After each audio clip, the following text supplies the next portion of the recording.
Good day, students. Welcome to mathgotserved.com. In this clip, we're going to be going over how to multiply and divide complex numbers in polar form. This standard is covered in pre-calculus, and don't forget there is a two-part practice problem at the end of this presentation that we'd like you to try out in order to demonstrate your mastery of the content covered in the presentation. Links to our playlist, the entire course, and other valuable resources can be found in the description below, so you can take a look at that. If there are resources that you like that are not present there, just make a request in the comment section below and we'll try our best to assist. Alright, the example that we're going to be going over is as follows. So for question number 1, for the complex numbers z1 and z2, so let's say z1 is 4 cosine pi over 3 plus I sine pi over 3. And the second complex number z2 is 2 cosine pi over 6 plus I sine pi over 6. The task is as follows. What if we were to, part A, find the product of these two complex numbers, z1, z2, and then part B, find the quotient, z1 over z2, and you're to find these two in polar and rectangular forms.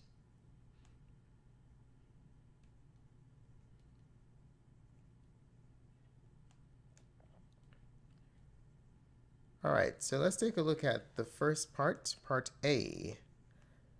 In this part, we're to find the product z1 times z2. To get us started, we're going to write down the formula that's going to guide the problem solving process. Okay, so the formula for finding the product of complex numbers in polar form is as follows. z1 times z2 is going to be r1 r2, the product of the radii,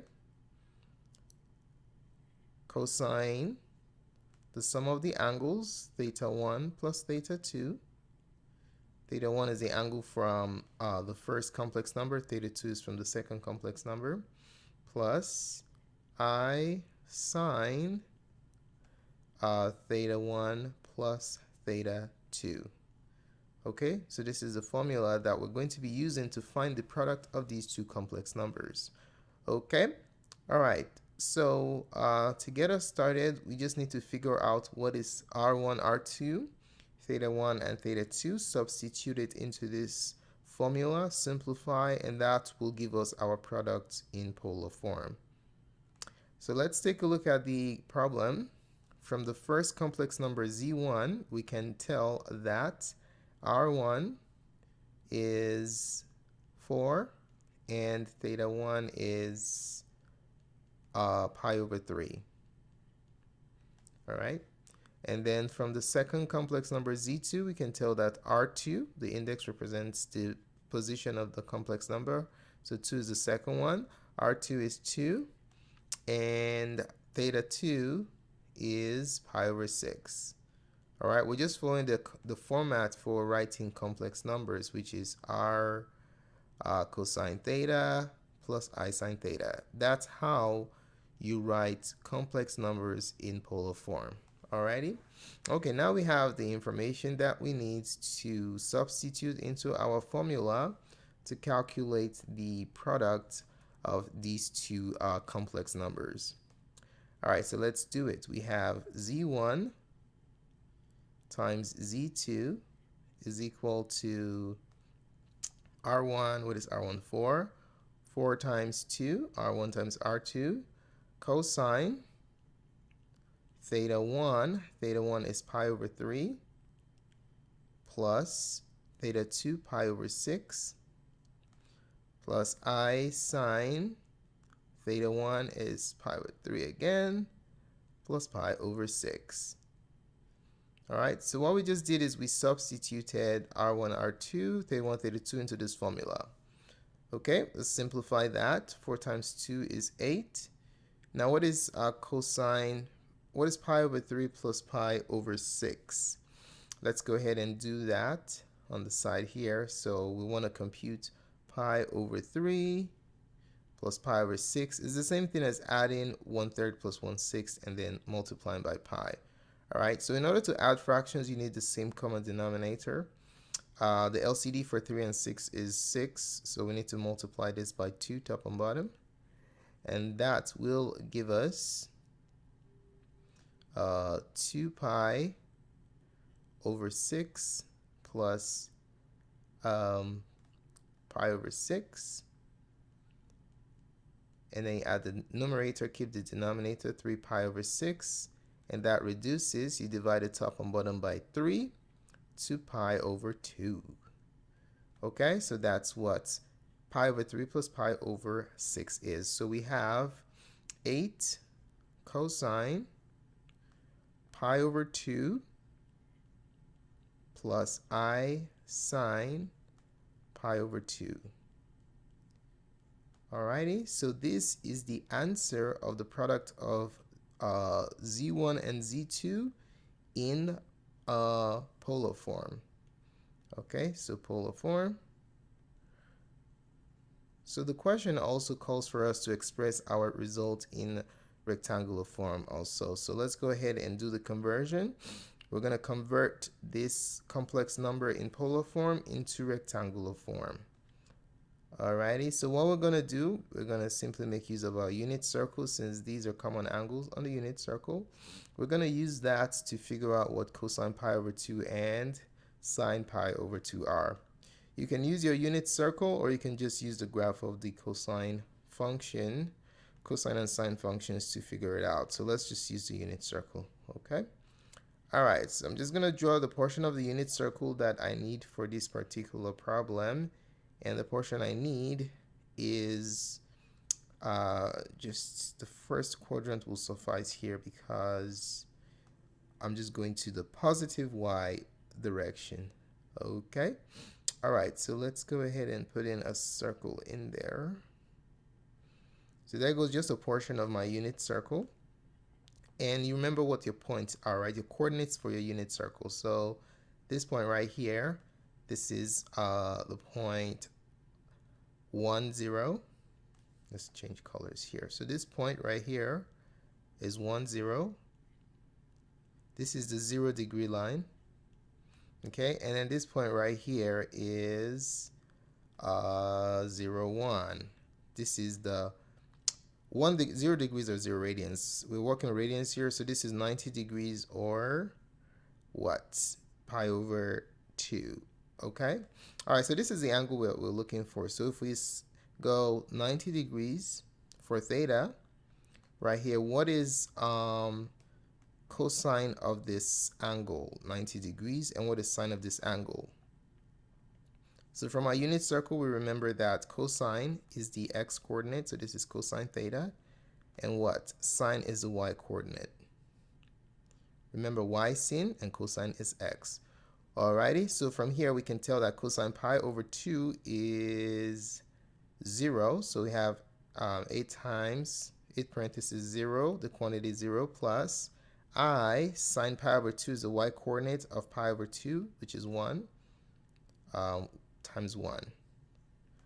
Alrighty, so if we simplify that, we have 8 times 0 is 0 plus 8i, and then that simplifies to 8i, it's a pure imaginary number, as the product of the two complex numbers expressed in rectangular form. Okay, so let's write this rectangular form. All right, that takes us to the second part of the problem, part B. So for part B, we're to find the quotient Z1 over Z2. We're to find the quotient of the complex numbers in polar form and express our result in rectangular and polar forms. Let's start off by taking a look at the formula that will guide our problem solving process. So z1 over z2. Now, can you take a look at the formula for the product and determine what the formula for the quotient is? It's very intuitive. First of all, let's consider what's the relationship between multiplication and division. They are inverse relationships, right? So if we invert the relationships present in this formula right here between the radii and the angles, we are automatically going to get the formula for finding the quotient of complex numbers in polar form. All right. So instead of R1 times R2 here, you do the inverse of multiply, which is divide. So it's going to be R1 divided by R2. Okay. And then cosine. If you take a look here, the angles were added was the inverse of addition, subtraction, right? Cosine theta 1 minus theta 2. All right, plus the same goes with the sine. I sine theta 1 minus theta 2. So that's the formula for finding the quotient of complex numbers in polar form. Alrighty. We already know what our R1, R2, theta 1, and theta 2 are. So what we're going to do is simply plug that into this formula that we have right here. And it will help us to compute what the quotient is. Okay, let's do it. So Z1 over Z2 is equal to R1. What is R1 is 4. 4 over 2 cosine theta 1. What is theta 1? Theta 1 is pi over 3 minus theta 2, which is pi over 6, plus I sine the same business. I sine pi over 3 minus pi over 6. Okay? So what is 4 over 2? 4 over 2 is 2. Cosine. Now we have some fraction work to do here. What is pi over 3 minus pi over 6? What is 1/3 minus 1/6? We know that a sixth is half of a third, right? So a third minus a sixth is going to be the other half, which is 1/6. Let's just work it out by hand just to show you. Pi over 3 minus pi over 6 should give us the other half, right? All right, so find the LCD. The LCD is 6, so multiply the first fraction by 2. So we have a common denominator, and that becomes 2 pi over 6 minus pi over 6. Okay, if you carry out the difference, your answer, subtract the numerator, keep the denominator, is pi over 6.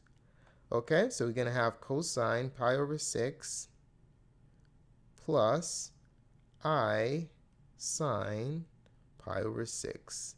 Ladies and gentlemen, this is the quotient of the two complex numbers in polar form.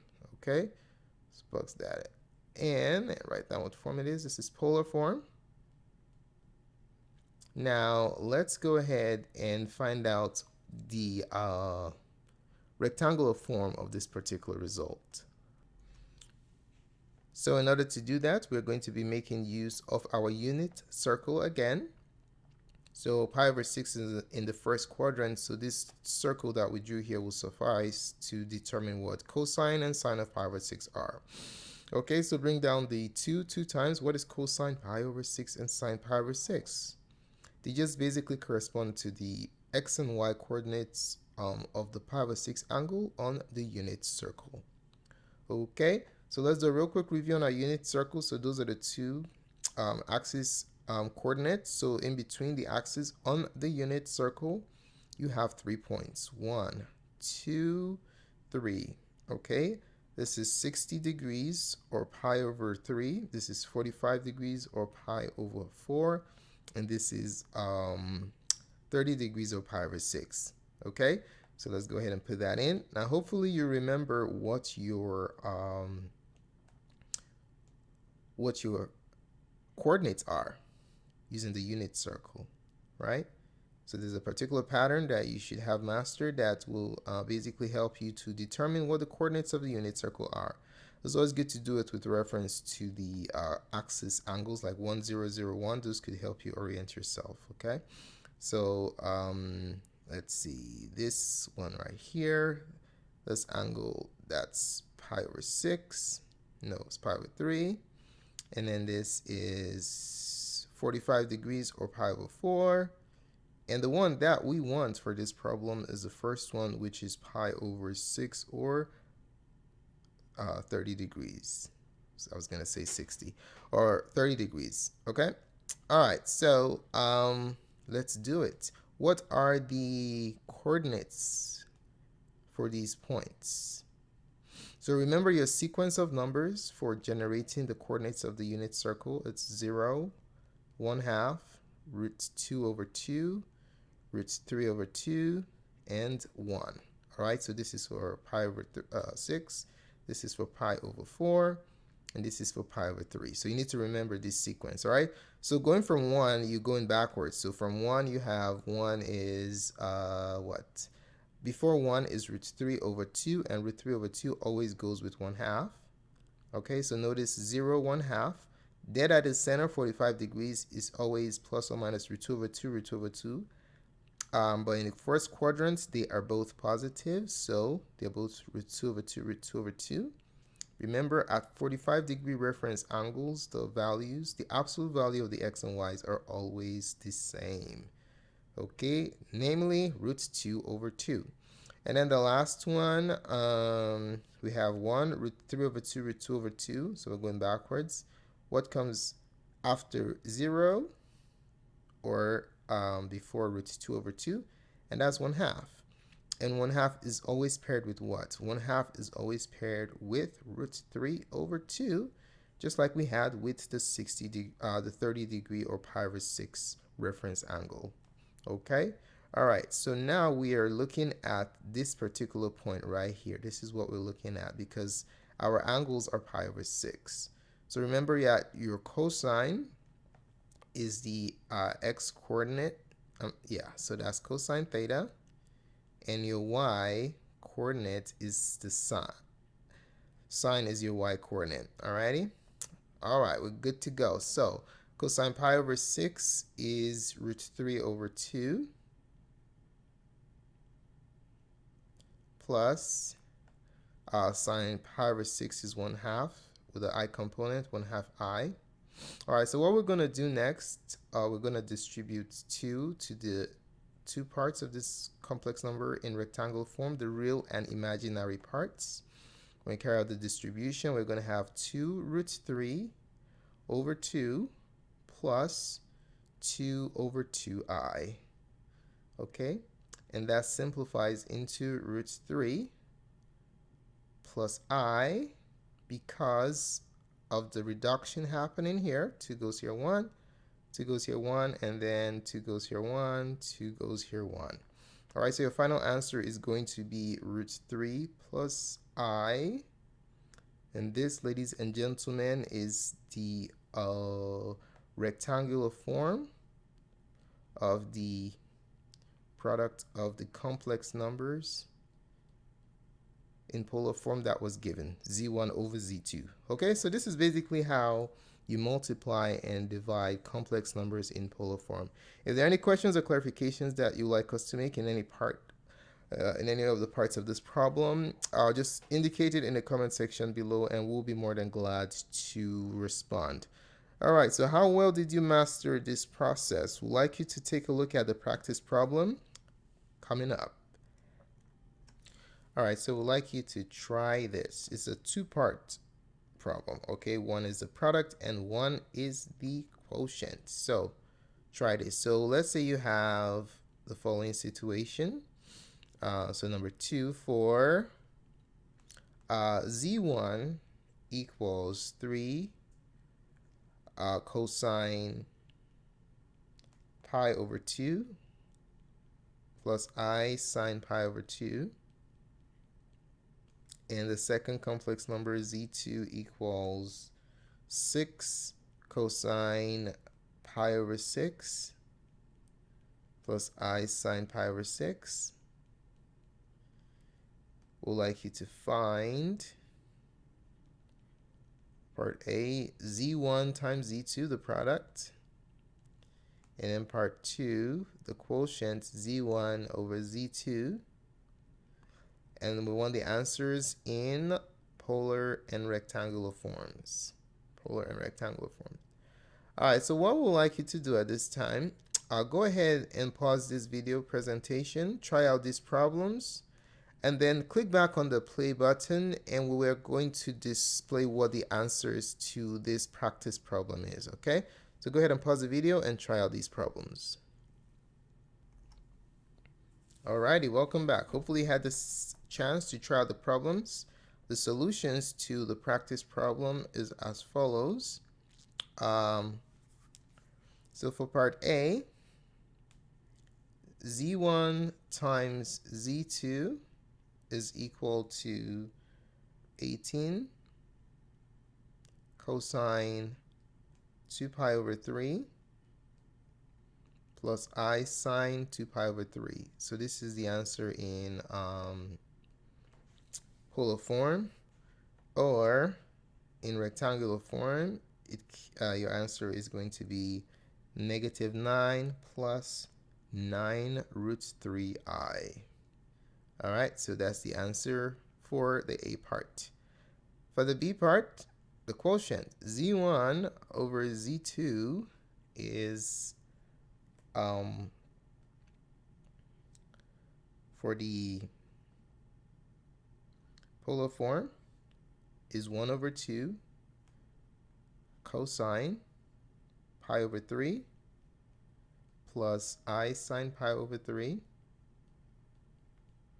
In polar form, or in rectangular form, it's 1 over 4 plus root 3 over 4i.